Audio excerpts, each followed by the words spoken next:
So, are you being too hard on yourself? Now, I think we all remember at some point in time, many of us have been, that stifling anxiety of how we're going to go through the next day. Who here can identify with that? Yeah? I like it how some hands just show straight up. That is actually part of it. So what I'm going to do is I'm going to give you a little bit of a pop psychology course on how to frame the issues. And yes, those hands that shot up, that's what you need. First of all, 5 points I'm going to give you: 2 internal, 2 external, and 1 moment of reflection. And it all begins with 5. First thing, if you think that you're being too hard on yourself, is metaphorically push down. That's it. If you're sitting down, you can even try this. You can just put your hands down. And then you realize that your chest goes back up and you feel just a little bit more calm. Yeah? But it only lasts about 10 seconds. So that's where the hand comes in.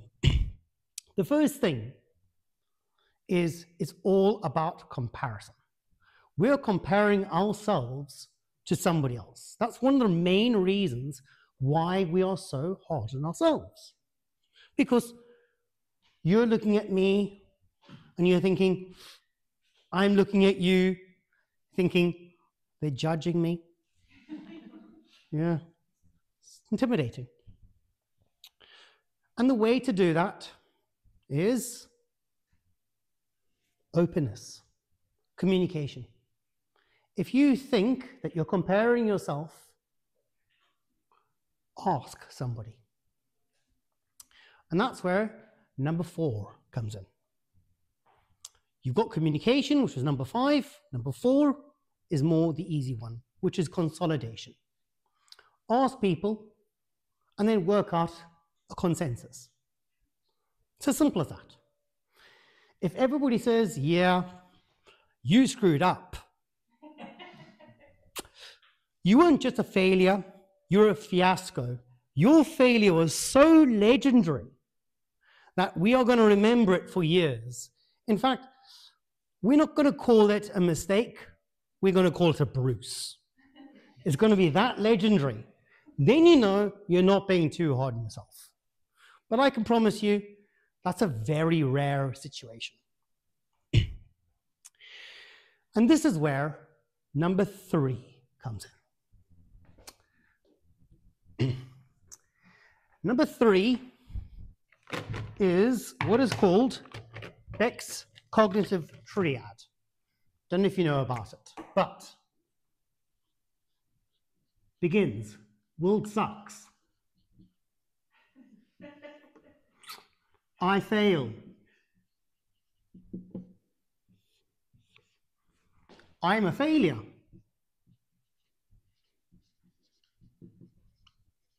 And you know what? If you keep failing, the world sucks even more. And it keeps going round and round and round.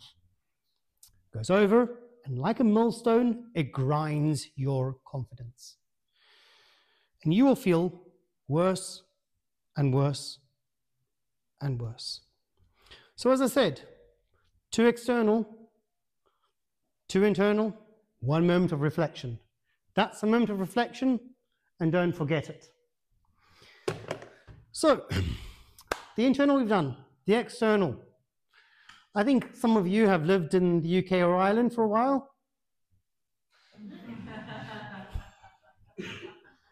Now, that is actually quite simple because for most of the world, it doesn't actually mean anything. But in UK and Ireland, it's a bit of a nasty thing. And it comes from the Battle of Crécy, which was about 1,000 years ago. And what it was the English and the French who were having a fight. Wow, I know, amazing. They always get along so well, don't they? But anyway, it came from that because the English had long bows. And obviously those 2 fingers used for pulling up the longbow. And what happened was that the English were going and they were doing this to the French, saying, we can shoot faster than you, we're going to beat you. And then this amazing thing happened. It rained. The English and rain? What then happened was it meant that the English couldn't fire their longbows that fast. So the French caught them, and they then took those 2 fingers and they chopped them off. And that was it. Yes. That is the one thing to always remember if you're too hard on yourself. Sometimes you just get bad luck. And finally, the one thing which we have to remember, and I really hope you remember this, which is, I'm not going to give you 2 fingers, I'm going to give you 1 finger. It's just a finger. Why are you reacting so much? In Germany, that just means 1. Ein Bier bitte. It's as simple as that. That's often what actually causes you to be too hard on yourself. That's what actually starts this bit, where I fail, I'm a failure, the world sucks, and then you fail even more. Pure misunderstandings. So remember, communicate, consolidate, reflect, and realize you're going to get bad luck, and sometimes you just get misunderstandings. Thank you very much.